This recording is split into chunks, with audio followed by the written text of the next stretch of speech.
Não, é porque o membro da banca teve que dar uma saída. Ah, tá. É só isso. Não, eu peço que todos permaneçam no lugar.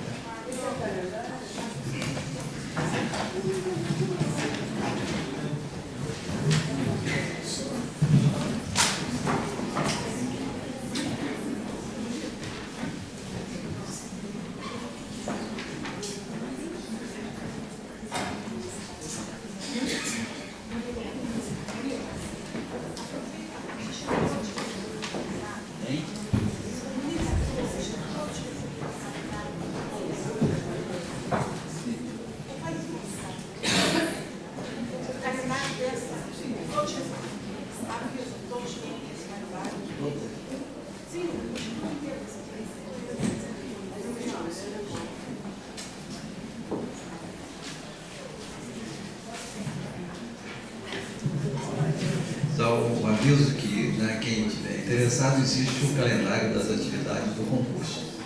Quer dizer, a seguir nós teremos, depois da arguição, a conferência do doutor professor Matias Assunção, e amanhã, às 2h, terá início o exame do memorial, primeiro iniciando com o professor Matias e depois professor Carlos Silva.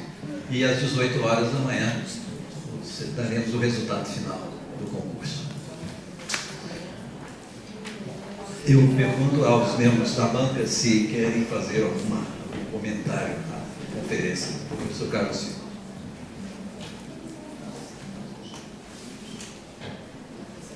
Em primeiro lugar, eu queria cumprimentá-lo. Eu acho que você escolheu um tema muito pertinente. Eu acho que essa comparação que você executou aqui agora, eu acho que é uma coisa que precisava ser feita, eu acho absolutamente pertinente. E eu queria te perguntar apenas duas questões de uma certa curiosidade.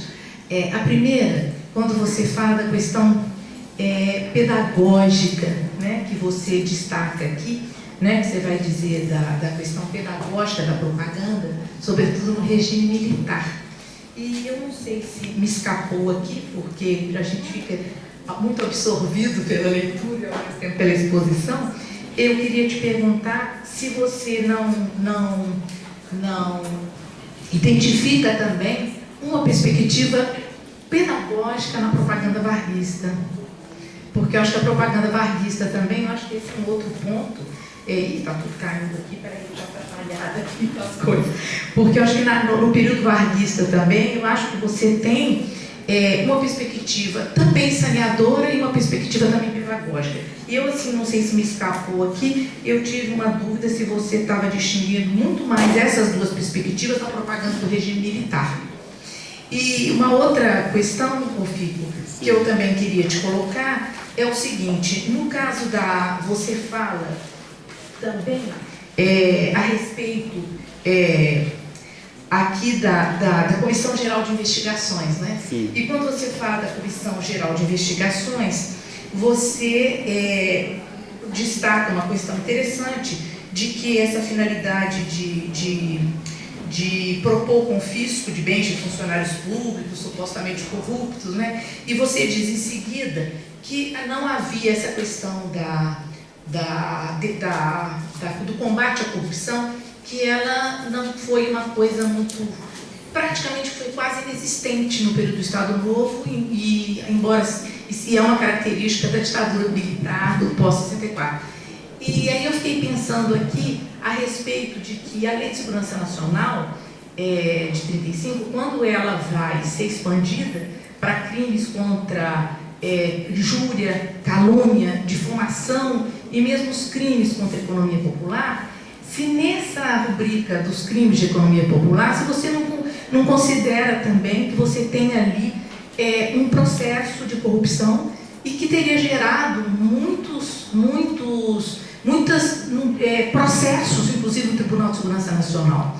Então, eu queria, mas só que ele, de fato, ele não atinge apenas funcionários públicos, né? Mas atinge também funcionários públicos. Então, eu queria só ver com você como é que você vê essa dimensão, porque, no geral, não tem muitas questões, são duas curiosidades apenas. Obrigado. responder? Por favor. Obrigado, professora Eliana, pelas questões. Em relação à questão da dimensão pedagógica da propaganda do Estado Novo, sim, com certeza, essa dimensão é muito forte. E eu assinalei na página 8, inclusive, do texto, que ela se espraia não para além da propaganda, né? Vai para o Instituto Nacional de Ciência Política, no próprio DIP, essa intenção educativa, vamos dizer assim, está presente também. Então é um movimento que está presente em ambos os regimes, fortemente na propaganda, mas com certeza, como você diz, também na propaganda política do Estado Novo, mas com certeza também nas outras dimensões, nas outras atividades do regime, e talvez a gente pudesse até mesmo dizer, ousadamente, na elite em geral, não é? Que vê essa população como despreparada, despossuída e que precisa, portanto, ser conduzida para um bom caminho, etc. e tal. No caso da CGI, com certeza o Tribunal de Segurança Nacional adotou essa medida de combate aos crimes contra a economia popular, creio eu, muito mais como uma intenção de justificar a sua existência, a existência do tribunal, né, como um estratagema, portanto, justificador da presença daquela instância tão claramente repressiva e inconstitucional, sem juridicidade, um tribunal de exceção, claramente, enquanto que no regime militar eu penso que a motivação do combate à corrupção é distinta, não é um estratagema. Aqueles militares estavam genuinamente convencidos de que esse era um problema essencial para a superação dos obstáculos que impediam, que entravavam a caminhada do Brasil para se tornar uma grande potência. Então, tanto no golpe de 64, esse discurso anticomunista estava muito, muito presente. E assim é que foi se adiando, e só em 68 é que essa instância se implantou. Portanto, eu acho que essa motivação ela tem uma natureza distinta, porque ela vinha se desenvolvendo em grande medida desde o fim do governo Vargas, por conta de todas as acusações de corrupção, que depois se tornaram muito fortes contra Juscelino Kubitschek, né? E o discurso de Carlos Lacerda fomentou demasiadamente, fomentou bastante esse discurso ético-moral de combate à corrupção, que tinha evidentemente uma passagem enorme na classe média urbana, e então eu acho que essa motivação tem uma natureza distinta, no caso do regime militar, do que se nós pensarmos no caso do Tribunal de Segurança Nacional, quando talvez a gente possa dizer que tenha sido mais uma estratégia para, de algum modo, tornar aquilo palatável, não sei se é a melhor expressão.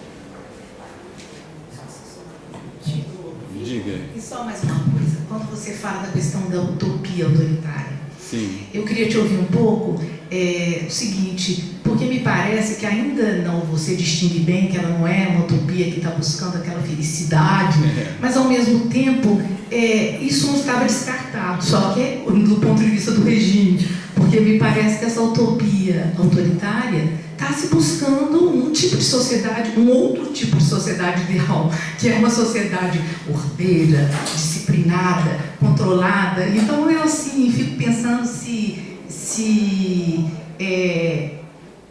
nós podemos pensar que na realidade nem eles têm também a sua ideia de utopia, não é a nossa, mas na realidade eles têm também um projeto utópico nesse sentido. Você não acha isso também? De certo modo, sim. A sociedade quartel. Pois é. De certo modo, sim, porque, claro, muitos, se não todos esses militares tinham um projeto no qual acreditavam genuinamente, né?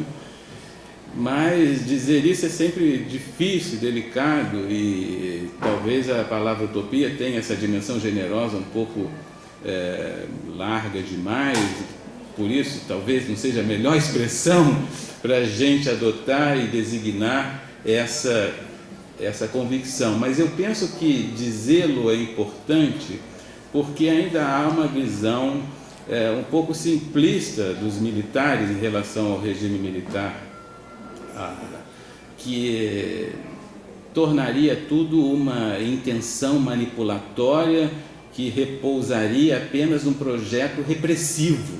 E evidentemente não é assim que as coisas funcionam, né? Nós todos sabemos que aqueles militares tinham um projeto para o Brasil, consolidado na chamada Doutrina de Segurança Nacional, e que eu prefiro adotar essa expressão utopia autoritária para designar também uma espécie de recepção mais rarefeita dessa doutrina de segurança nacional, porque os diversos militares, como eu tentei dizer, aderiam a ela de maneira diferenciada, não era uma ideologia unívoca que todos aderiam em conjunto, como algumas vezes se mencionou quando se valoriza muito a noção de doutrina de segurança nacional. Professor Carlos Cico, nós nos desencontramos nos estudos sobre militares. Quando você começou, eu estava parando de estudá-los, mas nunca tivemos também a oportunidade de trocar um pouco de ideias a respeito das nossas visões sobre o tema.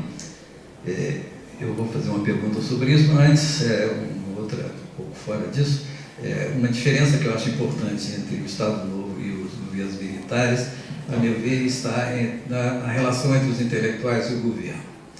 Eu creio que, claro, você não teve oportunidade de cobrir todos os aspectos, mas eu acho que este é um aspecto importante, porque, inclusive, afeta o próprio fracasso dos militares no regime militar e de vender o seu peixe.